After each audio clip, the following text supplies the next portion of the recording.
as Palestinian Christians in Gaza City prayed for peace.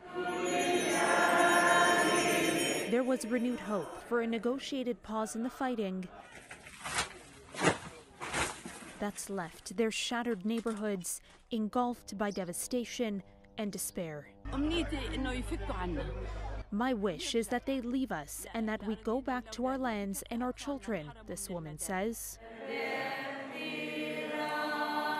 Gaza's dwindling Christian community marked a solemn Easter Sunday amid reports truce talks will pick up in the Egyptian capital this week. An Israeli delegation was scheduled to arrive in Cairo Sunday in a bid to strike a deal with Gaza's Hamas rulers for a temporary ceasefire, in return for the release of hostages held by militants there.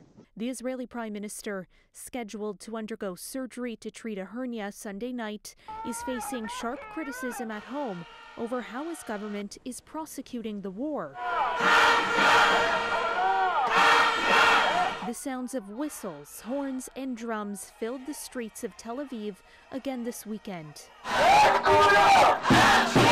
Protesters waving flags and carrying pictures of the Israeli hostages called for Benjamin Netanyahu's resignation. This government is doing horrendous things in Gaza, not in our name, and we want the government to take responsibility and resign. Pressure also mounts on the world stage. Before a crowd of tens of thousands in St. Peter's Square, Pope Francis renewed his appeals for a ceasefire, the release of hostages, and guarantees of aid into Gaza during his Easter Sunday address.